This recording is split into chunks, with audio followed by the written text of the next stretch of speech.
Jumpa lagi di Ribu TV. Ya, kalian tahu laptop Advan Work Plus kan ya? Udah identik dengan performa kenceng, harga terjangkau, ringan pula buat dibawa-bawa. Nah, yang satu ini adalah Advan Work Plus lagi. Kali ini dia pakai prosesor Intel lagi, tapi ini yang kita tunggu-tunggu sebetulnya. Yang satu ini pakai prosesor Intel Core generasi ke-12 yang H-series, yang biasanya dipakai di laptop gaming. RAM-nya bukan 16 lagi, udah 24 GB LPDDR5. Jadi kenceng ya. Tentunya laptop ini juga bisa dipasangin 2 SSD sama seperti Work Plus yang lainnya. Nggak ketinggalan layar udah IPS dan bisa dipasangin lagi 3 layar ekstra tambahan. Jadi mau dipakai kerja mantap bener. Untuk harganya tenang, tetap terjangkau seperti Advan Work Plus lainnya. Ya, dibandingkan dengan Advan Work Plus dengan prosesor Intel yang kita uji sebelumnya, ya, varian yang satu ini punya banyak peningkatan. Prosesornya nggak pakai seri U lagi nih, yang hemat daya. Ini pakai seri H yang kenceng. RAM-nya naik 50% dan menggunakan konfigurasi dual channel langsung. Tentunya karena udah dual channel, performa IGP-nya jadi lebih kencang. Kita mulai aja langsung pembahasannya ya.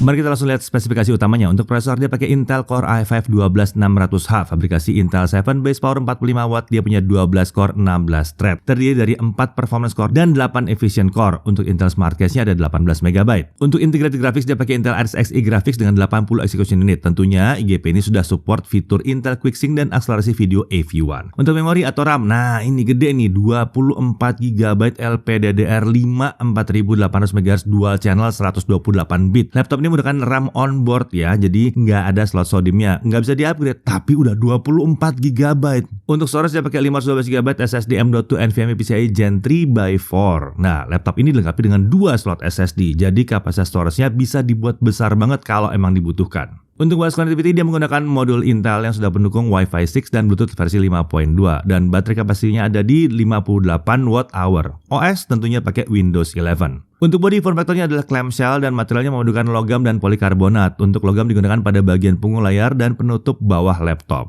Warnanya silver metallic untuk punggung layar dan sisi bawah laptop dan abu-abu cerah dengan permukaan yang matte atau doff untuk area keyboard. Untuk bingkai layarnya ini warnanya hitam dan sebagian besar tombol keyboard juga warnanya hitam. Untuk desain, laptop ini sepertinya tetap menggunakan sasis yang sama seperti Advan Work Plus lainnya. Jadi dari segi desain dan penampilan mirip banget. Secara keseluruhan, penampilan laptop ini terasa elegan aja, walaupun harganya sih tergolong terjangkau.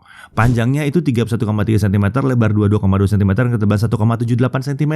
Untuk bobotnya, laptopnya hanya di 1,43 kg dengan charger 250 gram. Ini adalah charger 100 watt dengan kabel USB Type-C yang bisa dilepas-lepas nih. Charger ini desainnya seperti charger smartphone, jadi praktis dibawa-bawa dibandingkan charger laptop yang konvensional. Total bobot laptop dan chargernya itu cuma 1,68 kg kalau mau dibawa-bawa. Beralih ke display, ini adalah layar berukuran 14 inci, resolusinya 1920x1200 pixel dengan aspek rasio 16:10, refresh rate-nya 60 Hz. Ini adalah panel IPS. Kalau kami ukur dengan alat kami, hasilnya kita dapatkan tingkat kisaran maksimumnya ada di 314 nits dalam ruangan, sementara untuk gamut coverage-nya ada di 63,8% sRGB dengan volume di 64,3% sRGB.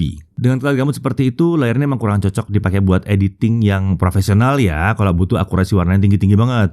Tapi kalau mau dipakai untuk belajar editing harusnya sih nggak masalah. Panel kan IPS, jadi konsistensinya bagus. Mau dipakai buat nonton sih oke-oke aja yang satu ini. Permukaan layarnya punya sifat yang non-glare, jadi meminimalkan pantulan bayangan yang dapat mengganggu kenyamanan saat kita main game atau lagi ngetik-ngetik saat bekerja. Bingkai layar juga sudah menggunakan desain yang tipis untuk sisi kanan, kiri, dan atas, jadi kekinian aja penampilannya. Menariknya, sama seperti laptop-laptop kelas profesional, engselnya bisa dibuka 180 derajat ya, aman dari resiko rusak akibat kedorong nggak sengaja, dan memudahkan kita juga kalau mau presentasi di atas meja ke lawan bicara kita yang tepat ada di depan kita. Untuk kamera dan mikrofon seperti Advan Work Plus lainnya, kameranya juga masih pakai 720p 30 fps. Untuk mic itu ada 2 buah ditempatkan di sisi kanan dan kiri kamera. Oke, saat ini saya lagi ada di studio Jagat Review untuk menguji kemampuan kamera dan mikrofon yang ada di laptop Advan Work Plus Intel yang satu ini. Jadi gimana nih kualitasnya? Oke nggak buat kamera dan mikrofonnya? Oke, saat ini kami lagi ada di pinggir jalan untuk menguji kemampuan mikrofon laptop Advan Work Plus yang satu ini. Jadi gimana nih, suara saya apakah masih kedengaran atau enggak? Dan suara bisingnya apakah masih masuk ke mikrofon atau enggak? Nah, walaupun masih pakai 720p, kamera laptop ini ternyata kualitasnya masih lumayan lah ya untuk video call atau online meeting. Pastikan aja pencahayaan di ruangan kita itu cukup supaya kualitas kameranya bisa optimal. Menariknya lagi, mikrofon di laptop ini ternyata mampu menangkal nyaris semua suara kebisingan di sekitar kami dengan cukup baik. Padahal kami tidak mengaktifkan fitur noise cancellation apapun. Dan sepertinya fitur itu nggak kelihatan ada di sini. Tapi kok ya bisa ya, luar biasa. Kayaknya dihidupkan secara otomatis nih. Nah, untuk audio, laptop ini dilengkapi dengan 2 buah speaker. Arahnya itu ke bawah laptop ya, ke alas laptop. Suara yang dihasilkan laptop ini terasa masih agak kurang lantang sih di telinga kami. Sementara untuk kualitasnya sih udah lumayan sebetulnya. Untuk kelas harganya ini udah oke lah. Walaupun ya nada rendah kayak ngebas-bas itu ya nggak kerasa. Untuk konektor di sebelah kiri ada satu USB Type-C 3.2 Gen 2, satu HDMI, satu USB 3.2 Gen 2, dan ada satu USB Type-C 3.2 Gen 2. Di kanan ada Kensington lock slot, ada micro SD card reader, ada satu USB 3.2 Gen 1, dan ada satu 3,5 mm audio combo jack. Nah, konektor USB Type-C di laptop ini mendukung protokol power delivery dan DisplayPort. Jadi, dua konektor yang tadi itu dapat digunakan untuk nge-charge si laptop. Menariknya lagi, dua konektor itu juga dapat dihubungkan ke monitor. Jadi, pengguna bisa menggunakan 3 display tambahan. Ini mantep banget ya kalau mau dipakai multitasking gitu. Oke, untuk keyboardnya, Advan Work Plus ini tampaknya tetap menggunakan keyboard yang sama dengan Advan Work Plus yang sebelumnya. Desain, tata letak, dan kenyamanan pakainya sangat mirip. Dan ya, tombol home and page up, page down juga tetap tidak ada di sini. Di sini tombol F1 sampai F12 menggunakan warna abu-abu, jadi mudah dibedakan dengan tombol lain yang warnanya hitam. Tentunya keyboard ini juga sudah pakai lampu backlit, jadi memudahkan saat kita mengetik di ruangan yang gelap. Untuk tingkat kecerahannya ada 2 dan dapat diatur dengan tombol function plus F9. Nah, untuk touchpad posisinya center to body yang memanjang dari tombol alt kiri hingga kontrol yang kanan. Untungnya hanya sedikit bagian dari telapak tangan kanan yang masuk ke area touchpad saat mengetik, jadi nggak terlalu ganggu kenyamanan. Nah, laptop yang harganya terjangkau ini ternyata dilengkapi dengan sistem pengamanan biometrik untuk pengenalan sidik jari. Untuk sensornya ada di area touchpad yang ini nih, oke? Nah, lanjut untuk cooling system. Sistem pendingin laptop ini dilengkapi dengan 2 buah heat pipe dan 2 buah kipas. Untuk ventilasi pembuangan udara panasnya itu ke arah belakang menuju engsel layar. Oke, sekarang kita masuk dalam aspek performanya. Kita langsung sikat aja pakai Cinebench R23 ya, dicolok ke charger. Dalam stabilitas selama 30 menit, skor tertinggi yang didapatkan adalah 13.496 poin. Sementara untuk skor yang bisa dipertahankan ada di 11.900 sampai 12.000 poin. Nah, kalau kita uji dengan baterai aja, jadi nggak nyolok ke charger ya, kita bisa lihat bahwa skor itu sempat bertahan di atas 11.600 poin sebelum akhirnya turun ke kisaran 10.400 sampai 10.500 poin. Tetap aja sih, tetap di atas 10.000 poin. Jadi masih kenceng juga. Nah, sekarang kita lihat suhu kerjanya. Di awal run, suhu prosesor itu sempat naik sampai 100 derajat Celcius sebelum akhirnya turun dan dikendalikan di bawah 90 derajat Celcius. Jadi kelihatan ya, sistemnya sadar sekali ini suhunya harus di berapa. Lanjut, kita langsung lihat ke Adobe Premiere Pro 2024. Kita pakai video 4K 60 yang 2 menit 7 detik. Dengan software only export itu makan waktu 7 menit 45 detik. Sementara kalau pakai GPU acceleration via OpenCL, kita dapat 6 menit 45 detik. Kalau videonya adalah Full HD 60 fps 2 menit 7 detik, software only 1 menit 38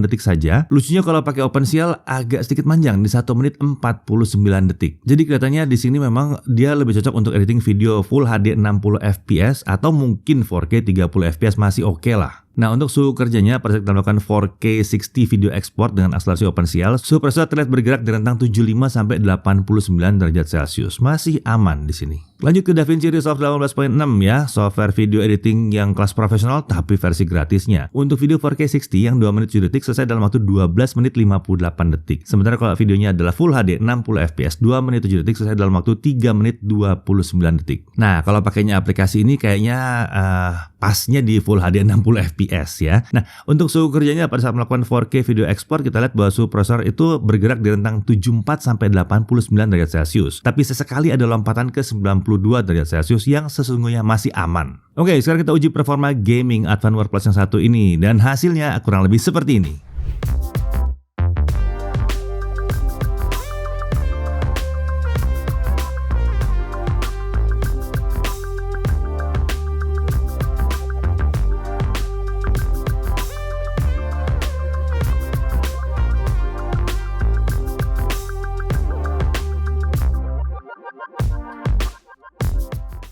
Oke, di game yang terakhir ini suhu kerjanya setelah setengah jam main GTA 5 itu prosesor ada di kisaran 78 sampai 83 derajat Celcius. Untuk suhu permukaan bodinya setengah jam main GTA 5, untuk keyboard area paling panas kami temukan ada di tengah di sekitar tombol U dengan suhu sekitar 46 sampai 47 derajat Celcius. Selain itu suhu di dekat tombol spacebar juga ada di kisaran 43 sampai 44 derajat Celcius. Sementara untuk area atas keyboard suhu tertingginya mencapai 53 derajat Celcius dan itu di dekat lubang ventilasi. Wajar. Kalau untuk palm rest sih aman banget di bawah 35 derajat Celcius. Kita lanjut ke storage test dengan Crystal Disk Mark. Kita dapatkan untuk SSD utamanya itu kecepatan bacanya di 3504 MB per second dan tulis di 3133 MB per second. Untuk sebuah SSD PCIe Gen 3 ini adalah kecepatan yang kencang dan hampir mendekati batas atas dari kecepatannya. Lanjut kita tes baterainya ya. Untuk pengujian baterai layar di 150 nits dengan volume di 25%. Kita coba 1080p local video playback dan baterai baru habis di kisaran 9 jam 18